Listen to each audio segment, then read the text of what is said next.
Hey, and welcome to the Bossed Up Podcast, episode 498. I'm your host, Emily Aries, the founder and CEO of Bossed Up. And today I want to talk about the good enough job. So many of us, and millennials in particular, were sold this idea of the dream job, that we had to hold out for a position that fueled our purpose and passion and yielded a paycheck. And for most of us, that's not been possible. Maybe that's what's leading to so many of us having a little midlife crisis or a career crisis every couple of years here. I want to break down why it's okay to normalize having a good enough job and how we can still be in the driver's seat and be the boss of our careers when it comes to making that work for you. Helping me to break all of this down in today's episode is Elizabeth Lotardo, a consultant, writer, and online instructor who helps organizations drive emotional engagement. Her new book, Leading Yourself, has been called a refreshingly candid playbook that helps you create a work experience worth loving right now. With an undergraduate degree in advertising from Boston University and a master's in industrial and organizational psychology, Elizabeth works with senior leaders, frontline managers, and entry-level teammates to create more purpose-driven work experiences. She's also a popular LinkedIn learning instructor who designs workshops on topics like leading without formal authority, finding your purpose at work, and leading yourself. Elizabeth also writes for Harvard Business Review and has been featured in the Wall Street Journal and on NPR. Elizabeth, welcome to the Bossed Up Podcast. Thanks for having me.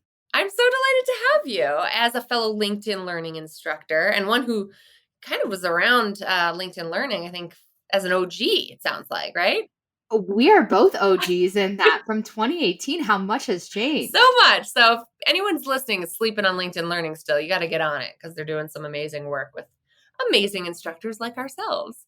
First of all, congrats on the release of your book, Leading Yourself. What a feat. How does it feel? Thanks. I'm so excited about it. I mean, leading yourself is something that I started yapping about on LinkedIn Learning back in 2018. And to see it in a hardcover book is surreal. So surreal. Well, congrats. It's a beautiful read. You're an amazing writer. So congratulations. Thank you. And I wanted to ask you all about the concept because leading yourself, getting bossed up, these are almost synonymous. We are definitely a good match here today. But when you were thinking about leading yourself, it sounds like it started with frustration around finding yourself spinning your wheels early on in your career.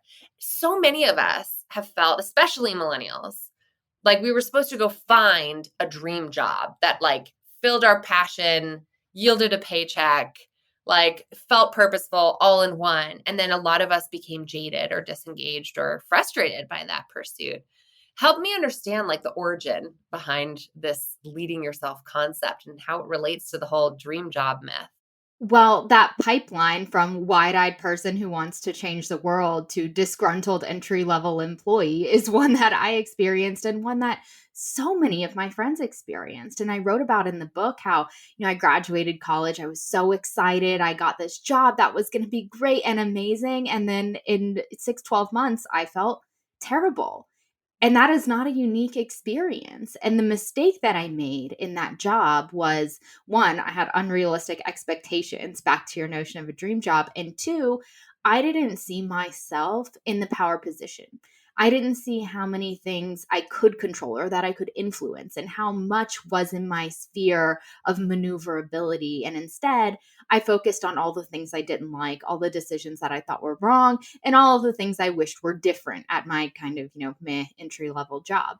And I cost myself a lot in that. And what I wrote about my own experience and what prompted me into this research on self leadership is no job is perfect. I did not pick a bad job. I did not have a bad boss, but I was still sad and bummed out, and I cost myself so much. So what I wanted to do is provide a really actionable playbook for if you're not in your dream job, how are you going to make this work for now? And how are you going to make it good enough and not kill your spirit and be a launching pad into something that you want to do next? Yeah.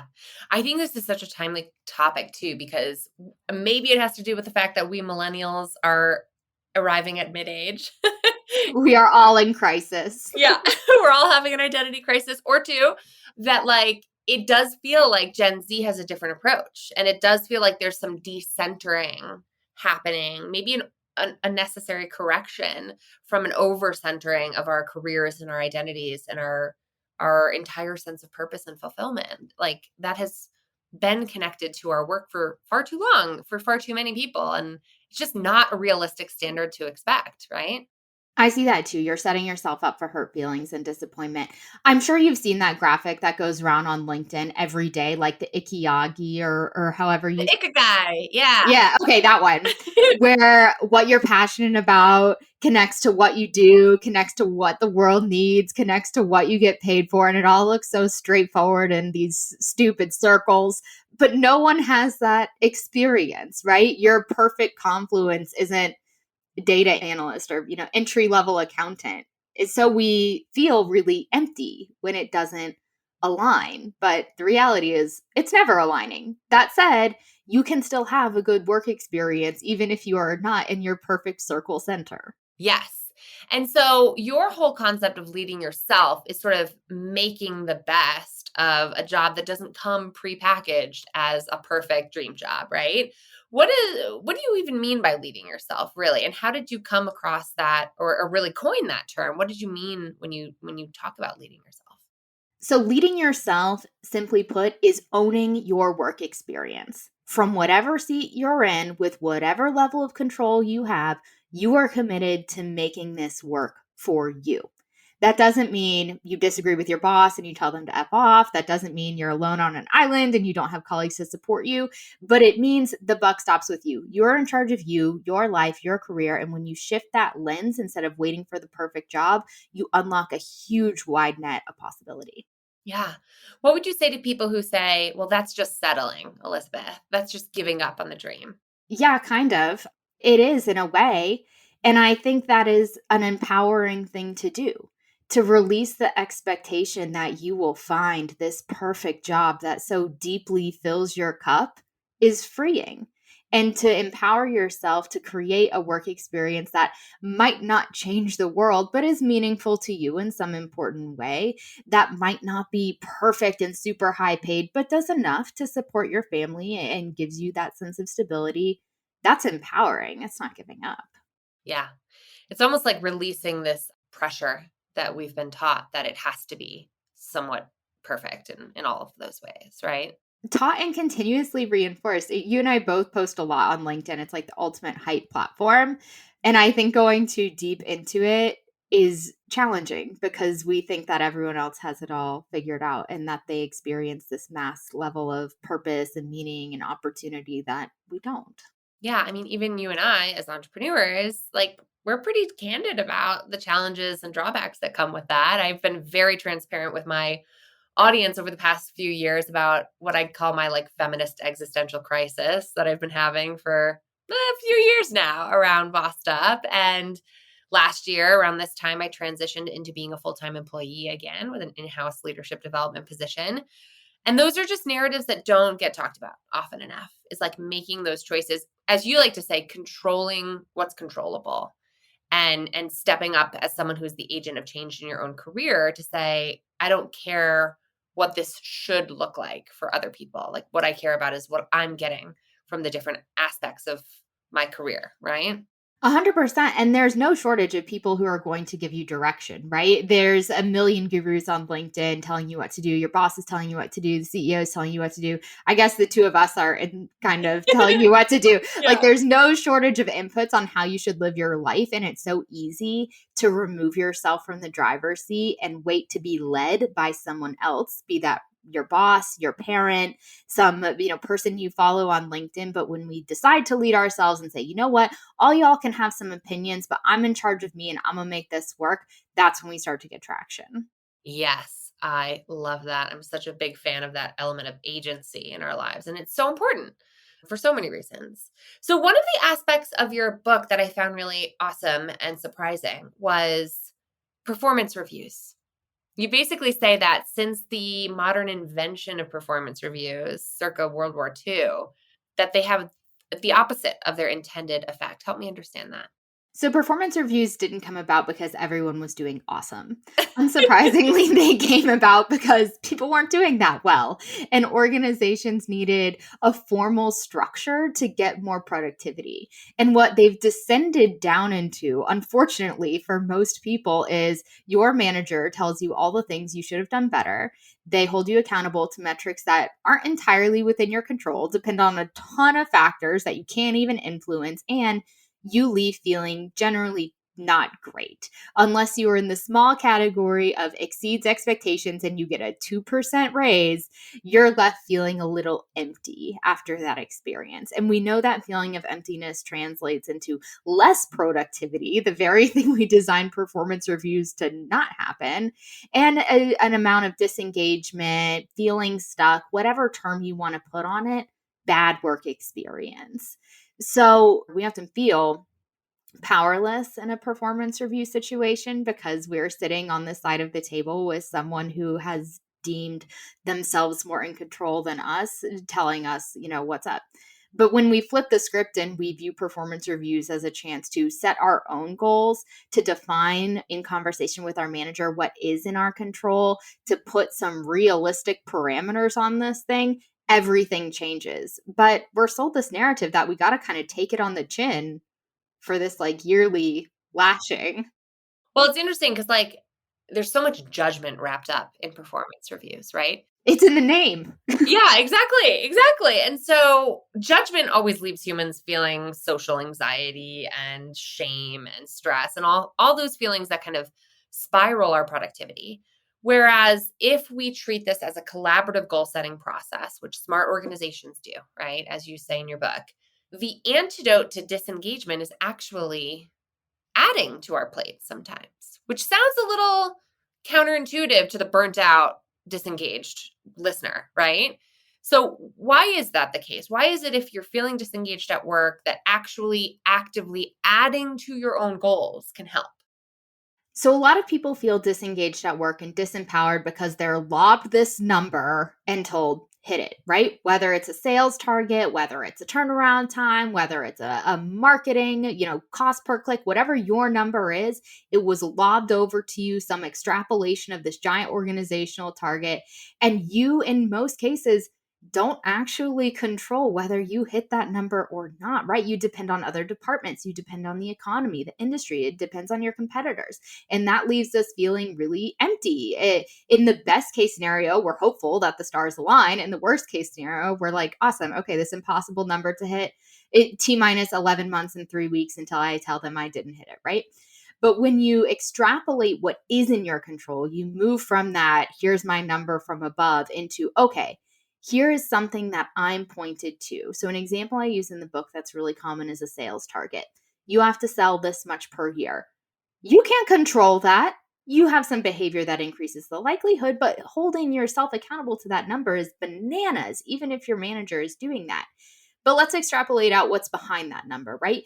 You can control how many outreaches you make per day. You can control how quickly you respond to customers. You can control your own learning and development, how much you're learning and how much you're reviewing previous calls that went well and went poorly.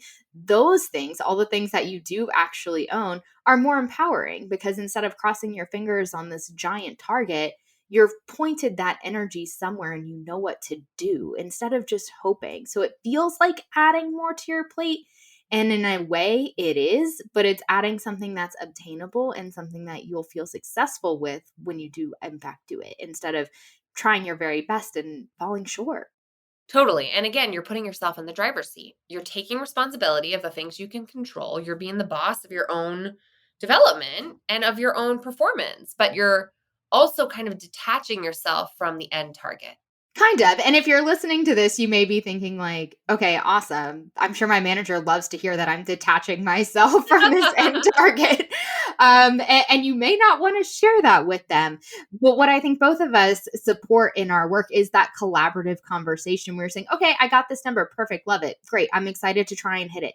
Let's talk about what I need to do to get there and agree on some leading indicators that would drastically increase the likelihood that I do hit this number that you've given me. And that is an empowering conversation to have with your manager, because a good manager is going to see, hey, you're not just taking this on the chin, like you're breaking it down, you're taking initiative.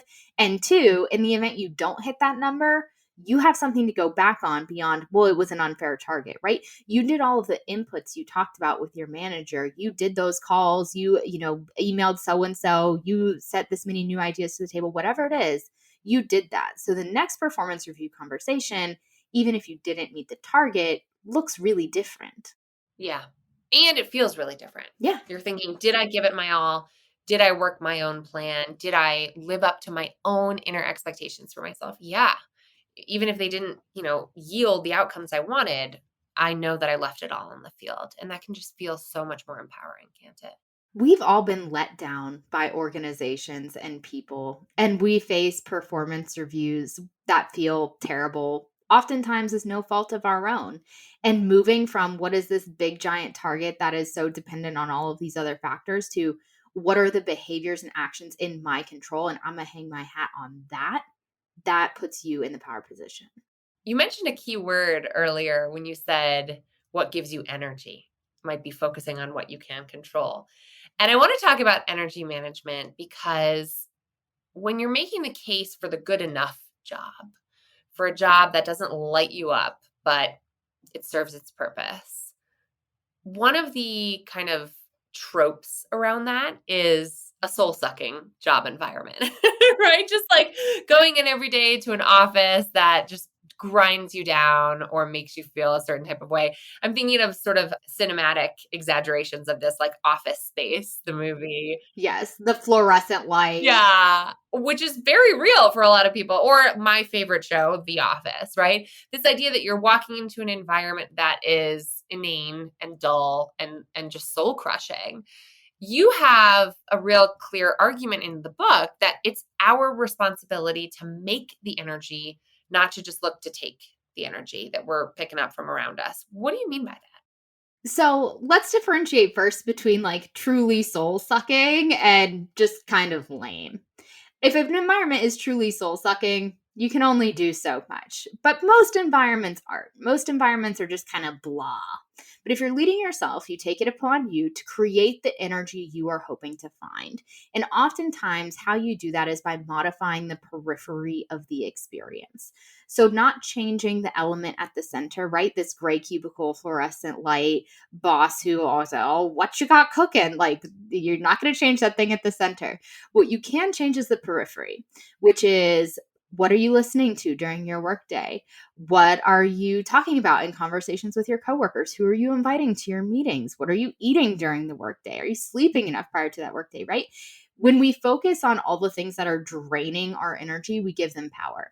When we shift our lens to what elements of the periphery can I modify so this thing at the center doesn't take so much from me, that's when we start to empower ourselves. And it's really challenging to do when we're sold this narrative in shows like The Office and Office Space and Dilbert, and a narrative as old as time, that work is just going to suck us dry. Yeah, absolutely. I like the idea of small steps taking you far too, because it's just on the periphery. Like we might not be able to fundamentally change the core components of our role. And even a dream job, if it does exist, entails some day-to-day drudgery, right? That is just part of work. So what can we do to make our work experience more fun? And like, I think a lot about fitness when I think about energy management. Like the difference in my day when I force myself to get up and move my body midday is life-giving, like especially as a mom of littles like we are. My mornings and my evenings are not me time. I wish they were, right? They're just not an option. And so if I can sneak out for a midday workout, if I can get in just a power walk, if I can take a call while moving, like to me, that physiological change, again, on the periphery has a massive psychological impact. And not only how I feel about work, but how I feel physically in my body and in my brain. Absolutely. And what I love about your example is the day to day didn't really change, right? It's 30 minutes of the periphery that was altered. I feel like if someone gripes about their morning routine on LinkedIn, like I cold plunge and then I meditate and then I have 3 eggs and grass fed steak, like You should, one, if you're a man, have to disclose what your wife is doing in that time, especially if you have children. That gives you this like gigantic 3-hour window of self reflection. And two, it's just not realistic for the vast majority of people. But I guess in kind of a meta moment, like detaching yourself from this notion that there is going to be this perfect thing and you can't be happy until you have this 3-hour block of time. You could make the argument of throwing your hands up, but from my seat, it's empowering. Like, okay, this is what it is. What can I do in the middle of it to make it not so bad? Totally. I think about how I might look back on this chapter in my life as a working mom with two littles. And the thing I don't want to feel is like at every moment I was trying to be somewhere else. Yeah, it's so hard. It is so hard because there's a lot of things I want to be doing. I want to do all the things. I love a lot of things, including being a mom, but I don't want to be feeling like I'm trying to escape the realities of my situation. And I think just calling it my baby making era has helped. Just like giving it a name as like a temporary period, I think has made a difference. It's a season. It always is. Whether you're in motherhood, whether you're in a crappy job, whether your industry is under pressure, it's a season. And that's really challenging to remember when you're in the thick of these fight or flight responses, which all often happen, in motherhood, with shrieking, or inside of corporate America with these fake fire drills and false urgency. But when you can ground yourself in that truth and say, you know what? I am the only constant in my life. How I show up for me is the only thing I can control, and me, myself, and I, like, we're the common denominator in all of this. So if I'm continuously frustrated at work, if I'm continuously frustrated at home, if I'm continuously feeling sad and empty, that's on me. Yeah, yeah. That can feel really hard to hear for someone who's, like, depressed, and you make some really good disclaimers throughout the book about the difference between, a good enough job that's sort of grating and grinding you out a little bit versus a truly toxic or abusive situation. I think this is a good moment to call out that difference. Like, when you say that's on you, when you say take responsibility to lead yourself, who are we really speaking to? We are speaking into imperfection. So, the subtitle of my book is Leading Yourself Despite Imperfect Bosses, Lethargic Coworkers, Too Many Deliverables, Weird Economies, like all these things that we know are ever present inside of imperfect corporate experiences. It is not leading yourself in the face of a toxic boss, an abusive work environment, a terrible, food insecurity. Like, that is in a different category. Right, sub-living wages, right? Yes, and there's this big chart in the book that I go through examples of normal imperfection, just kind of general annoyances, garbage situations that you really don't want to be in for too long, at least in mass, and abusive situations, truly toxic workplaces. And the call out I make is if you are in a truly toxic workplace, do not read this book. Do not pick a different book. Pick how to find your next job. Like skip to the end because there are certain environments that aren't workable.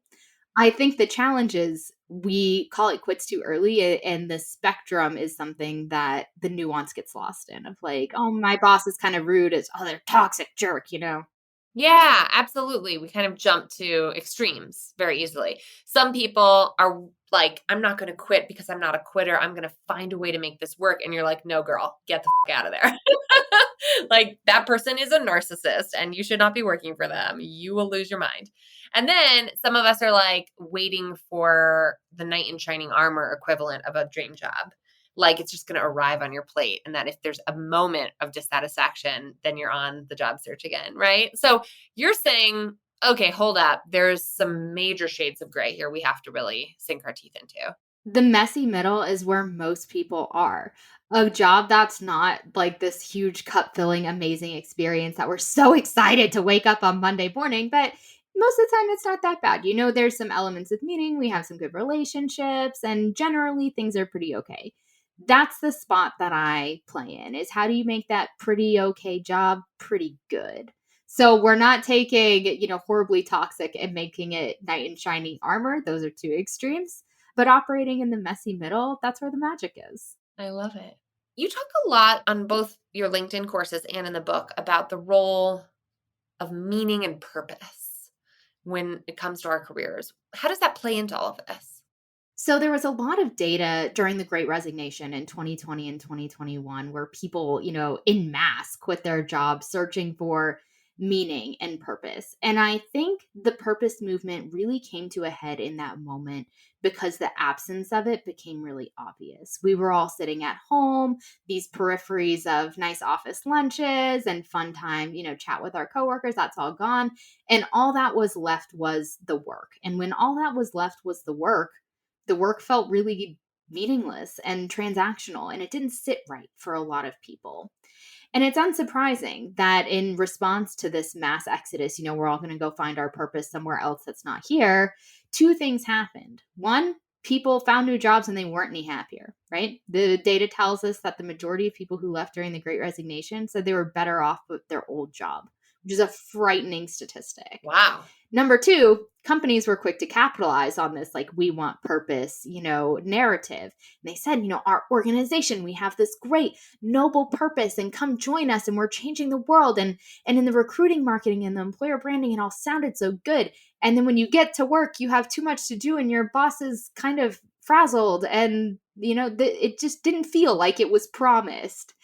And it made for a really interesting predicament of people who expressed this deep desire to have work that was meaningful, left their jobs in search of it, and were ultimately let down in the absence of it for a second time in their career, at least.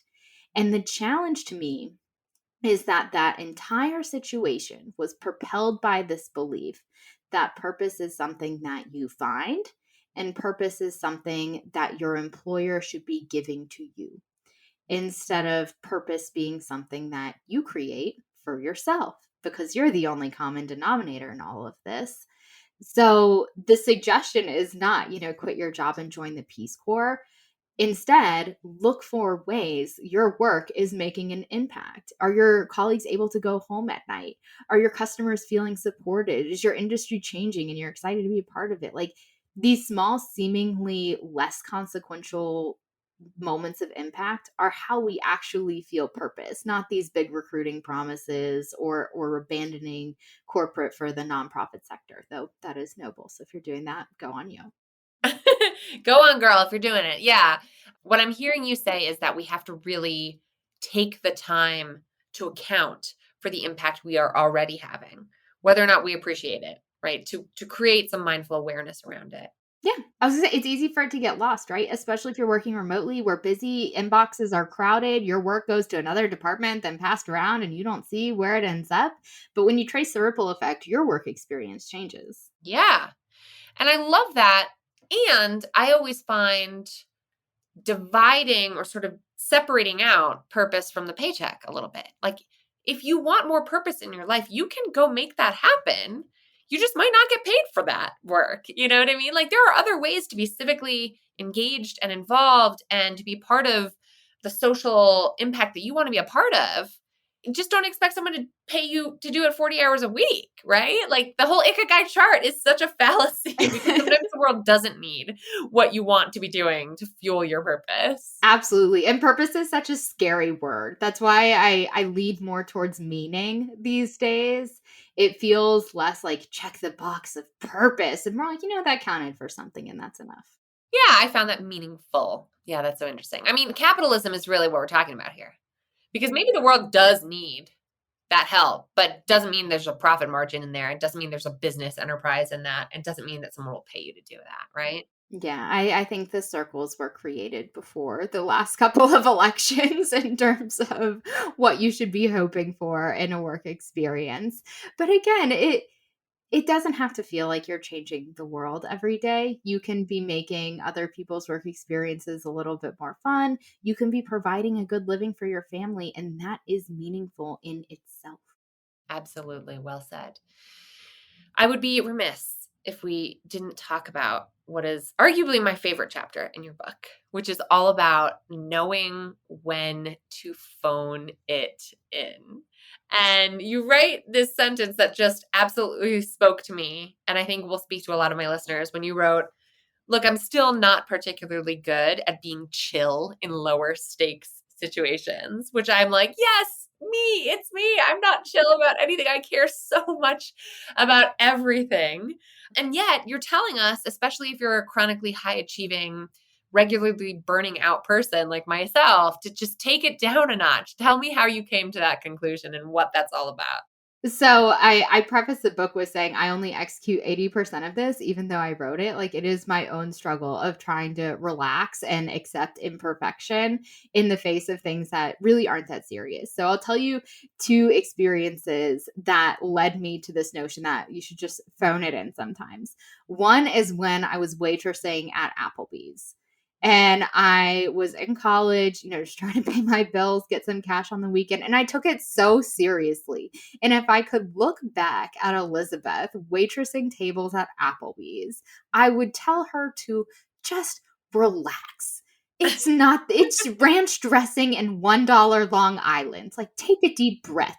And I think we all have those experiences where we look back at our early career self who was so angsty and so tense. We would tell them, it's not that serious. Just relax. So part of that was just age, but another part was seeing that a lot of my clients in consulting are in tense situations. And one client in particular, a banking client, was on the brink of a major banking failure. And everybody was mad. Everybody was yelling at each other. It was really, really tense. And the CHRO said something at the time that stuck with me forever, which is no one's going to bleed out on the table. And that grounding perspective changed everything. Yes, work matters a lot. It can be a profoundly meaningful experience and it can be something you care a lot about. But no one is going to bleed out on the table. And you should never cry over $1 Long Islands. And like just trying to ground in that truth has been a struggle in my own life and a struggle that I've heard so many people who read the book relate to, which is sometimes you got to phone it in. I mean, we're both working mothers. You got to pick something to phone it in on before the universe picks for you. Totally. We were just commiserating offline before we hit record here about I'm in the midst of the 4-month sleep regression, which coincided beautifully with my return to work full time. Yeah, it's awesome how that happens. Yeah. So my little baby Jojo has been waking up every 1 to 3 hours a night for 4.5 weeks now. And in reading your book, you were like, when I went back to work after maternity leave, I felt like my brain was broken. And that was a season in which I just needed to phone it in. And there's some truth to that, right? Which is like, we have to pick our battles. We have to make sure our basic needs are being met. And we have to just like reset our own expectations of ourselves and maybe work to reset others' expectations of ourselves in certain seasons. That's not everyone's experience with motherhood, but in different parts of our life and different aspects of our career, there's a time in which phoning it in is just fine, right? It is just fine. And the suggestion is that if you don't pick an element to phone it in, the universe is going to pick for you. And it's going to be on something that sucks. It's going to be like your health takes a big turn for the worse. It's going to be you let down someone on something really important because you were up late planning the office pizza party, right? This non-promotable work that women tend to take on. And I think the suggestion of phoning it in to me and so many other like bossed up, to use your phraseology, women is met with such great resistance. But back to, is it defeated or is it empowering to say, you know what, on this element, whether you're phoning it in on your entire job because you're in a season of new motherhood, whether you're phoning it in on the least strategic elements of your job because you want this promotion, that stuff doesn't count for it. You are at choice and you have to decide before someone else does for you. So well said. You're reminding me of Tiffany Dufu's book, Drop the Ball, which really said, look, balls will drop as you are juggling too much. You have to be the one to decide which balls to drop and just say, like, these are not important to me. This is not promotable work, and be strategic about that. I love that, Elizabeth. Well, I want to thank you, first of all, for just the approach to your book, the approach to leading yourself, and for normalizing the good enough job. I think that is something that's my new pedestal. Like, as a recovering perfectionist, good enough is great. What do you hope folks take away from this and from your work, if nothing else? So the dedication in my book was to my son. And what I said was, you're never powerless. And I think in this environment where the economy is super weird, the political landscape is like nauseating to say the least. We're under more pressure than we've ever been at work. The metrics are more granular than they've ever been. it's tempting to think that we're not in the driver's seat. And the suggestion of leading yourself is that even though all of these things are swirling, even though there's a bunch out of your control, you are in the driver's seat. And it's through these small shifts at work and in life, we help ourselves feel empowered. And it was there all along. We just miss it. I love it. Elizabeth, thank you so much. Where can our listeners find out more about you and your excellent resources? My book is everywhere books are sold: Amazon, Barnes& Noble, Target, wherever you buy your books. You can check me out on elizabethlotardo.com or follow me on LinkedIn. Thanks, Elizabeth. And I will drop all those links in today's show notes. I so appreciate you. Thanks for having me. And now I want to hear from you. What did you make of my conversation with Elizabeth?